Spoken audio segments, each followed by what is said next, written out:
Grace be unto you and peace from God our Father and from the Lord Jesus Christ.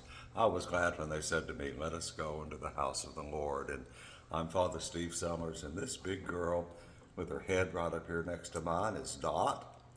She's just anxious with those little sticks this morning, and this is just our brief message of hope for today. And my prayer, as always, is that you are in a place where you can hear the Lord talking to you and feel His presence next to you. We were visiting a family this weekend who I was doing a baptism for a little girl, and her older brother, who's just a couple of years old, walked into the room in the middle of us just visiting, and in a very authoritative voice, this little boy said, "No one say anything to me anymore." so it was a declaration, saying, don't come near, don't say anything. And so I've been thinking about that, and that's the way we treat God, especially when we are practicing what I've started calling our favorite sins, whatever those are. The sins that occupy our time and keep us away from listening to the Lord.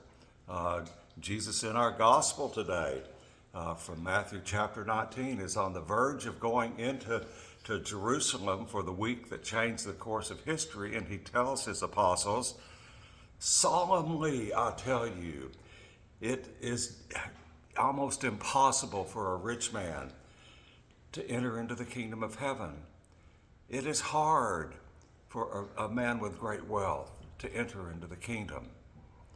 And so it is easier for a camel to go through the eye of a needle than it is for a rich person to go into the kingdom of heaven. And the apostles said, well, then who's going to be saved then? And Jesus said, for man it's impossible, but not for God. All things are possible for God. When we accumulate earthly treasures and make them into idols in our lives, we're telling Jesus, don't tell us that. Don't tell us that we can be too close to our possessions, that we push ourselves away from you. We're like the little boy who says, don't tell me that. I don't want to hear that anymore. But still Jesus calls.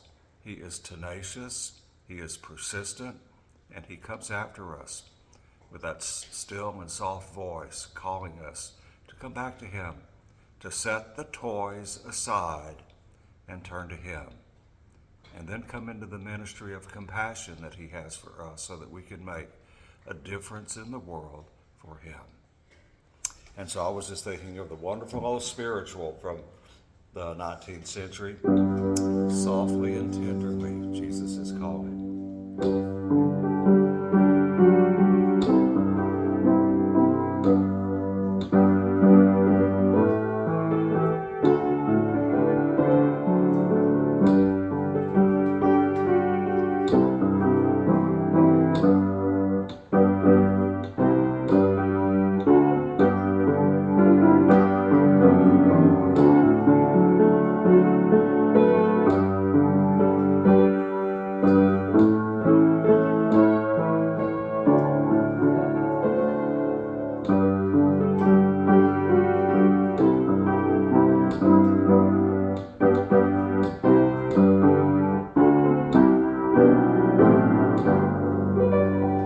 Have a wonderful day today, and God willing, Dot and I will see you tomorrow. God bless you.